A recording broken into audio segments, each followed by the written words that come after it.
2025 has been an incredible year for gaming, but luckily there's still plenty of titles coming our way in the second half of 2025. So now that we're in July, here are the top 10 biggest titles that still haven't released yet, in order of release date. We've already seen surprising new titles from small teams like Expedition 33, amazing sequels like Kingdom Come Deliverance 2, and a nostalgic remaster with Oblivion. And speaking of nostalgia, Skate, the EA series from the 2000s, is actually returning, with active community playtests taking place right now. And I was actually able to play some of these, but unfortunately we're not allowed to talk about them yet. This will be free to play with cross-play and cross-progression. And I love Skate 3, and I still play it to this day. I really wish I had a PC port. And luckily, the main developers of that game are returning, despite working with the new studio now. This game is a 150-player open-world free roam set in Sint-Amsterdam. It'll feature a dynamic map with not only the traffic, weather, and pedestrians changing, but you will also be able to build your own skate park in the map with other players. Think of Halo's Forge mode, except you'll have 99 other players also helping you build a gigantic skate park on an already existing map. And it'll be their first title since 2010. Many estimate early access will begin in late summer or early fall. There's also another series from the 2000s returning, and that's Metal Gear Solid 3 Snake Eater from 2004. This is returning in full 4K built on Unreal Engine 5, with real-time scars, dual control styles, a stealthy multiplayer mode, but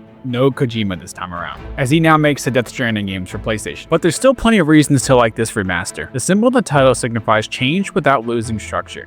This game aims to keep it as original as possible, but enhance it with modern features and graphics. But for those who haven't played the series yet, the stealth in these games is so immersive. You will be exploring a jungle full of Soviets as a solo Spec Ops soldier. You'll hunt for food, camouflage yourself, and ambush enemies in close quarters in a tactical survival game. Expect boss battles, tactical choices, and Cold War vibes. And on August 28th, this will be their first title in 6 years. And speaking of long waits, Lost Souls Aside is finally coming out after almost a decade since its first trailer reveal. This is a single-player hack and slash style combat game, and it'll feature the same fast-paced combat that's similar to the games of this genre like Stellar Blade. It also shares the same engine with Unreal Engine 4 instead of 5 because of its long development cycle. But I still enjoyed Stellar Blade's graphics, and that was on my base PS5, so I expect the same performance with this game. This started as a passion project in 2016 from one person before PlayStation joined along to help. It was supposed to release in May of this year, but was delayed, and I'm not mad about it. That was a crowded time of the year with Elden Ring Night Rain, the Stellar Blade PC port, and Lies of P DLC. And all those came out around the same week. So I'm finally ready to see what this game is really about, and it releases August 29th. Next, we get a new entry in a classic series for the first time in 13 years, Silent Hill F. Last year, we got to go back to the foggy town of Silent Hill 2 Remastered, which was remade by new developers. Now, a different team is putting their own spin on the series. You play as Hinako Shimazu, a high school student whose Japanese hometown transforms into a fog-covered nightmare. From the trailer, you can expect the same psychological survival horror, melee weapon fights, puzzle solving, and grotesque bosses. And while this is a new team, it will have the same composer from the second game, which will assure it still has that creepy vibe. While I love the Japanese setting in video games, I'm actually even more excited to experience this in the 1960s with an eerie vibe instead of the classic samurai style we see so much of nowadays. And I play all of them and love them, but I am excited to try something different.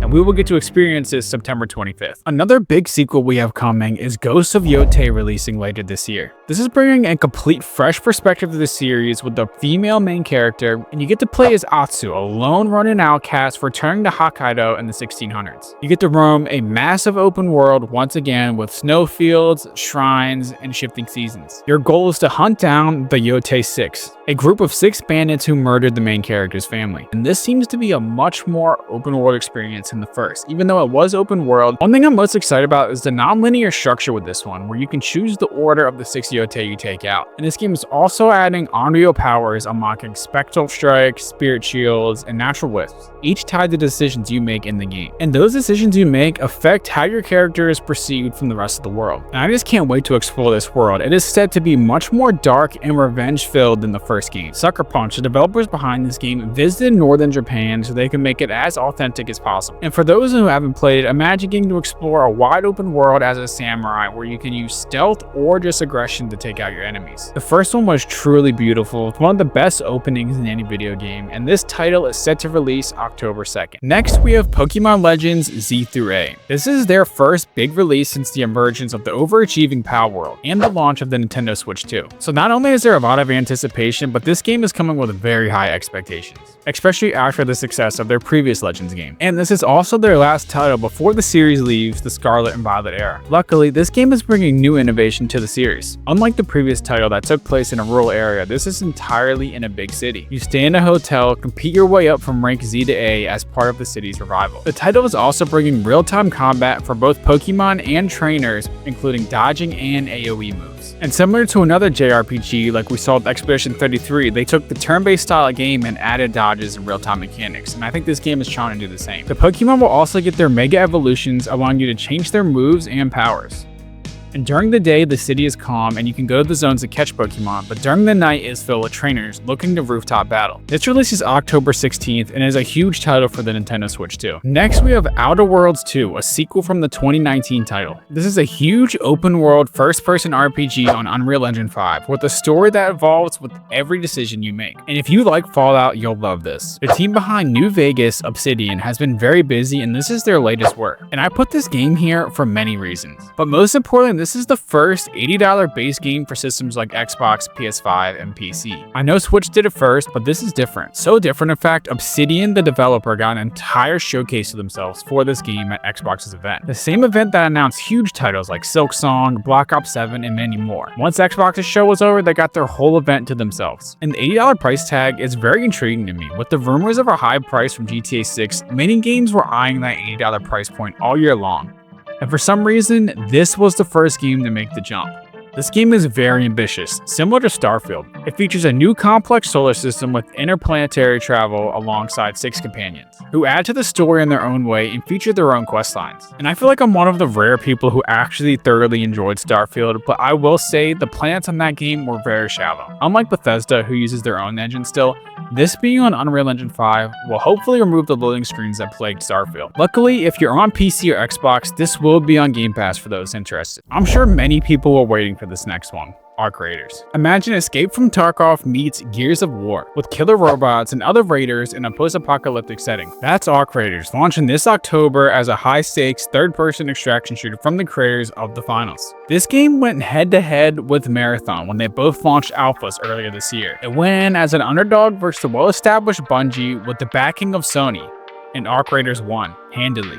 Marathon is now delayed, and Arc Raiders is now the extraction shooter launching this year. These developers have been very consistent with making improvements after every playtest, and the ceiling on this game is just so high. It has the potential to be the first big and well-polished extraction shooter to make it over to console. Onboarding and UI are very user-friendly, making it great for beginners, something this genre really needs. I also really like the underground hub that you can craft and store things in. I really wish more games would do this. I love Destiny's Tower, and I also loved Call of Duty World War II's headquarters. You can craft your workbench, which allows crafting of weapons, armor, gadgets like mines or zip lines, medical kits, ammo, and more materials you gather from your raids. There's also a skill tree, which I think is huge for extraction shooters, allowing for long-term endgame progression. And it's also great to feel your character becoming more and more powerful. They also have an auction where you can sell your loot with dynamic pricing. But even though it is user-friendly and has third-person POV, they still do a really good job at incorporating realism into the game. This releases October 30th on all platforms, and I truly cannot wait for this one. Now, this next one, I am personally looking forward to the most, ever since I saw the reveal from over a year ago, and that's Crimson Desert. You play as Cliff, a mercenary navigating the war-torn continent set in a beautiful open world, featuring horseback riding, climbing, fighting bandits, hunting creatures, and exploring ruins. The combat looks great with combo-heavy melee, grapples, parries, and even telekinetic grabs. Mix that with puzzles, cooking, fishing, and optional co-op. Yeah, that's a lot, and that's why I'm so excited for this title. It truly appears to be a next-gen open-world RPG. Pearl Abyss, the developers behind Black Desert Online, are truly showing their ambition with this project. The exploration looks so fun, with dynamic weather and Witcher 3 vibes, and also includes a fully living world with NPCs who have routines and react to your decisions. Crimson Desert also appears to have many bosses throughout the world on top of a campaign. This game has all of the potential in the world, and I cannot wait to see if it lives up to that on November 2nd. And finally, Hollow Knight Silksong, the long-awaited sequel, is finally releasing this year. This game seriously has one of the most loyal and passionate fan bases I've ever seen for a game. They were literally searching the Steam database files just trying to find anything. And they finally did when the developers began adding more and more files to their database in late spring, leading to it being finally confirmed at both the Xbox Showcase and Nintendo Direct that this game is finally releasing. If you did not play the first one, you explore an underground world that slowly unlocks new levels of the map by exploring, defeating bosses, and unlocking new abilities. It is a Metroidvania, but does share Souls-like aspects like sparse storytelling and the same bonfire and death mechanics. Hornet, the main character from the first, is returning for the second, alongside the same composer who put together a beautiful track of songs for the first game that created an atmosphere that most fans who played it won't forget. They also heavily updated the quest system to add more depth to this world. There is no firm release date yet, but Xbox did say that the title will be out day one when their handheld drops, which is confirmed to release this year. So all we know is it's probably coming in winter 2025. Alright guys, those are the top 10 biggest games coming out in the second half of 2025. Thank you for watching if you did. This was supposed to be the year of GTA 6, but it was delayed. It was supposed to come out in September, but it turns out we actually still have a lot of games that are coming out in this back half of the year. And let me know down below what you're most excited for. Overall, I think Crimson Desert is the one I'm looking forward to the most, but there's a lot of good ones. So if you want more videos like this or reviews, recaps, documentaries on games, be sure to check out my channel. And thanks again for watching, and I'll see you guys in the next. Peace.